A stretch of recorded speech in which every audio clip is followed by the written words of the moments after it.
Pokémon Next Generation, Fanfiction, Season 1, Episode 14. Created by Marcus J. Anthony, narrated by Roach.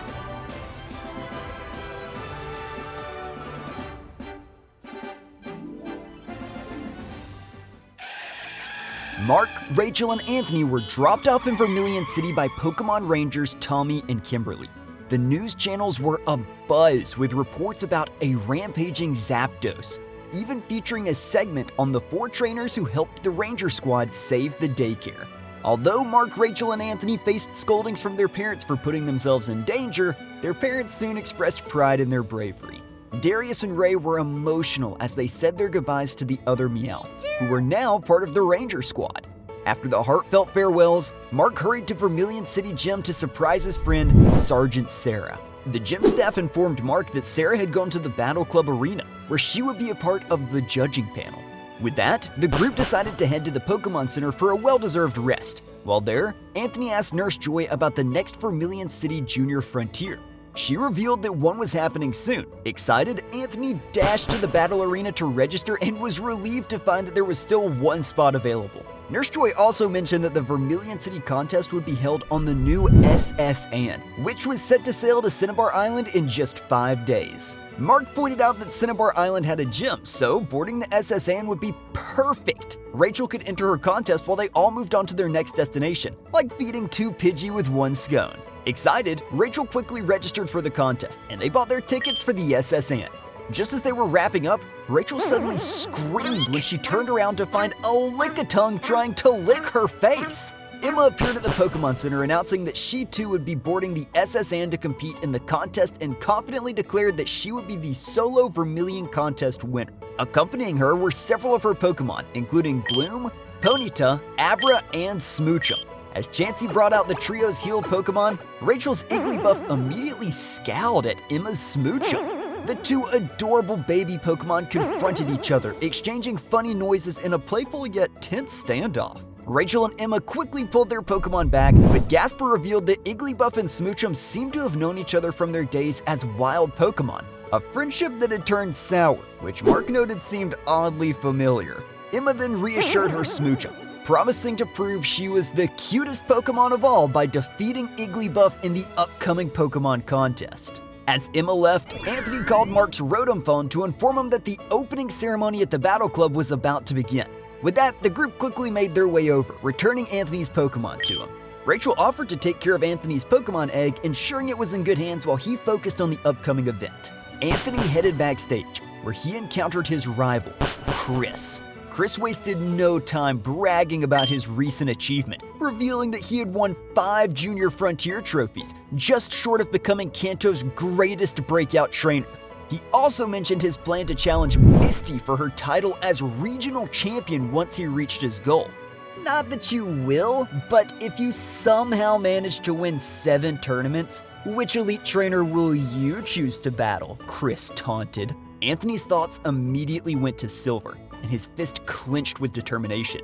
"You just worry about yourself, because I'm walking out of here with my 3rd trophy," he replied confidently. The announcer's voice boomed through the arena, introducing the panel of judges for the first event. First up was Don George, the seasoned Battle Club veteran, followed by Sergeant Sarah, a respected gym trainer, and finally, mythical Pokémon researcher Go of Vermillion City. Mark's eyes widened in surprise when he recognized Go, another former childhood friend of Ash. Don George then took the microphone, addressing the eager crowd. He explained the Vermillion City Junior Frontier took inspiration of the Alola region's Battle Royale. Each battle would feature 4 trainers, each deploying a single Pokémon in an intense 4-way battle bash. The Pokémon that emerged victorious from each battle would advance to the next round. The screen flashed with the names and faces of the 4 participants in the first battle. Anthony's heart skipped a beat as he saw his own image alongside those of his opponents. Susan, a girl he had defeated in his first tournament back in Viridian City. Colton, a bug catcher, and another rookie he had bested before. And finally, Lexa, a fierce-looking girl dressed in a karate uniform. Each trainer was escorted to a designated corner of the battlefield, each color-coded to their position. Anthony stood in the green corner, fittingly matching his family name. Susan was positioned in the blue corner, Colton in the yellow, and Lexa took her place in the red corner. As the battle began, the trainers wasted no time sending out their Pokémon. Anthony called forth Nidorino, its horn gleaming with anticipation. Susan released her Golbat, while Colton chose his Scyther, its sides glinting menacingly. Lexa, however, drew the most attention as she sent out a powerful Machoke, its muscles rippling with barely contained energy. Susan and Colton, seemingly on the same wavelength, both commanded their part flying types to attack Machoke. Golbat launched an air cutter while Scyther swooped in with a wing attack, both aiming to take down the perceived biggest threat. But Lexa's Machoke was unfazed. With a calm expression, Lexa ordered Machoke to bulk up, and the Pokemon's muscles swelled with newfound strength, easily enduring the onslaught. Then, with a swift and deadly precision, Machoke's fist crackled with electricity. In a blur of motion, it struck both Golbat and Scyther with thunder punches, delivering a devastating double one-hit KO. The arena fell silent for a moment as both flying types crashed to the ground, knocked out in an instant. Anthony and Nidorino stood frozen in shock, awed by Machoke's raw power. Meanwhile, Susan and Colton looked on heartbroken and stunned by the abrupt end to their battle. Nidorino shook off the shock of Machoke's power and charged forward with determination. However, Machoke was ready, grabbing Nidorino's horn mid-charge and hurling him across the battlefield with a powerful vital throw. Undeterred, Nidorino struggled to his feet just as Machoke moved in to grab him again. This time, Nidorino struck back with a sharp poison sting, causing Machoke to recoil in pain. Seizing the opportunity, Nidorino followed up with a swift double kick, sending Machoke staggering. Anthony quickly ordered an Ice Beam, and Nidorino unleashed a frosty blast. To everyone's surprise, Machoke responded by spewing a flamethrower, the fiery attack cutting through the beam and striking Nidorino hard. Despite the hit, Anthony cheered Nidorino on as he dragged himself back to his feet, refusing to give up. Machoke, seizing an opportunity to finish the battle, sprinted forward with a Thunder Punch, ready to strike. But as Nidorino charged in return, his horn began to glow. Not with the icy blue of Ice Beam, but with a brownish hue. Anthony's Pokedex beeped with an alert. Nidorino had just learned Drill Run. The horn enlarged and spun like a drill, and with a powerful thrust, Nidorino bashed into Machoke, sending the larger Pokemon flying across the battlefield. Machoke hit the ground hard, unable to continue. Lexa, who had been serious throughout the battle, allowed a smile to cross her face as she recalled her Machoke. She complimented Anthony on his skill, acknowledging the hard-fought victory. Anthony's momentum carried him through the next two rounds, with Beedrill and Fearow securing his wins. Meanwhile, Chris dominated his matches with his Dugtrio, Hitmonchan, and Charmeleon. As Marc watched Chris's Charmeleon in action, he wondered if his own Charmander Charlie was close to evolving. Despite scanning her with his Pokedex and confirming she was well past the level where evolution typically occurs, there had been no signs. Rachel reassured him, reminding him that as her uncle and great-grandfather had taught her, some Pokemon take longer to evolve than others of the same species. The final four trainers of the tournament entered the battlefield. Anthony and Chris were joined by a hiker named Franklin and a trainee engineer named Bernie. Anthony stood in the red corner, Chris in the blue, Franklin in the yellow, and Bernie in the green. Chris shot Anthony a scornful look, laughing when Anthony sent out his Dratini, mocking it as weak. Anthony, unfazed, responded with a defiant smirk, which only fueled Chris's anger. Chris, seething, released his next Pokemon, a golden, shiny Arbok. Franklin sent out Onix while Bernie released a Raichu, which brought a smile to Sergeant Sarah's face. As expected, Chris immediately ordered his Arbok to target Dratini, while Onix set its sights on Raichu. Raichu used its speed to evade Onix's rock-throw attacks, darting around the battlefield. Arbok wrapped itself around Dratini, squeezing it tightly, but Dratini fought back with a Thunder Wave, paralyzing Arbok and freezing himself. Dratini followed up with a Twister, sending Arbok reeling. However, Arbok pushed through the paralysis, striking Dratini with a super effective Ice Fang.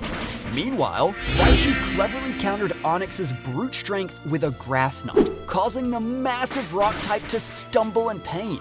Enraged, Onix retaliated with a powerful Dragon Breath, knocking Raichu down. Arbok, still determined, slithered toward Dratini to finish it off with another Ice Fang. But before it could strike, Onix unleashed a devastating earthquake, shaking the entire battlefield. The ground split beneath them, and when the dust settled, Arbok was unable to continue. The crowd gasped in shock. Chris, the record-setting Junior Frontier participant, had been eliminated first. Dratini, though battered, managed to stand.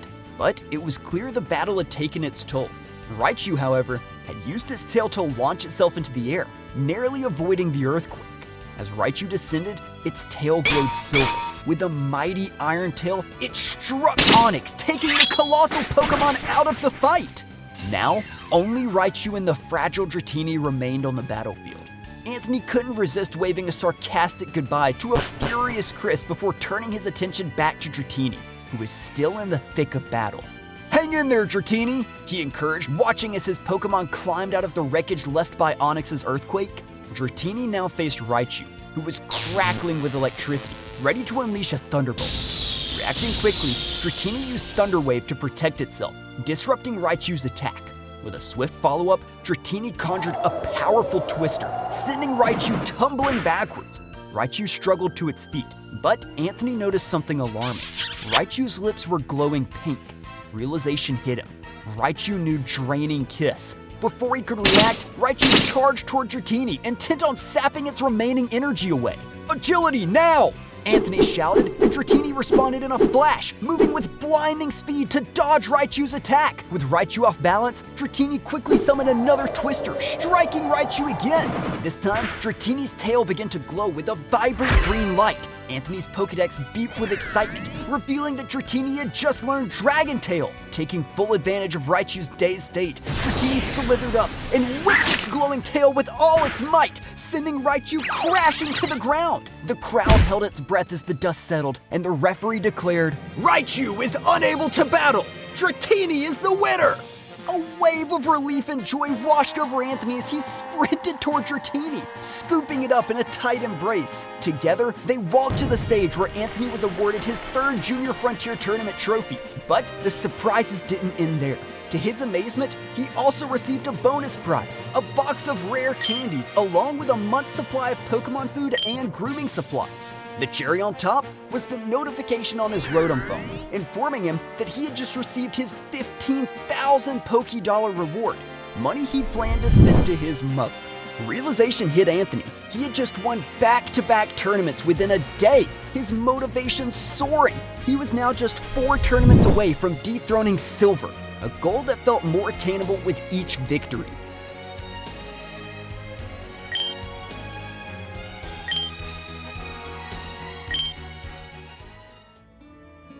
Outside the battle arena, Marc and Rachel were waiting for him, their faces beaming with pride. "You've been on a dominant roll lately, Anthony," Marc said, clapping him on the back. Rachel nodded in agreement. As they spoke, Chris stormed past them, still fuming from his earlier defeat. "Don't get too comfortable, Anthony. You won't be so lucky the next time we meet." Marc's eye caught sight of Sergeant Sarah walking out of the building with Go. Without hesitation, he ran over to them. Sarah's face lit up with delight when she saw him, though she didn't seem surprised. Marc, I'm so glad to see you, but I can't say I'm surprised. I found out you stayed in Kanto when I saw you on the news, not once, but twice. First when you took down those Pokemon poachers in Vermillion City, and then again when you and your friends helped save the daycare center from the raging Zapdos. Sarah's eyes shone with pride as she looked at him. You've really come a long way, Marc. I'm not just proud, I'm impressed. 2 gym badges already. You're not the timid boy I met back in Johto. You've grown into a strong and confident trainer. Sarah introduced Marc to Go, who quickly recognized Marc's family name and mentioned that he knew Marc's father, Mike, very well. Sarah then mentioned that Marc was a huge Ash Ketchum fan, which made Marc blush with embarrassment. Go smiled briefly at the comment, but his expression soon turned somber as he shared that he felt hopeless in his search for Ash. Despite meeting hundreds of mythical and legendary Pokemon in his time, Go admitted that he would trade it all just to find his old friend. However, the authorities had advised him against involvement, preferring to keep Ash's loved ones away from the investigation. Marc then introduced his friends Anthony and Rachel to Go. To Marc's surprise, Go already knew Rachel from her childhood when he visited Professor Oak's laboratory. Go mentioned that he would also be boarding the SS Anne to Cinnabar Island, where he planned to conduct research.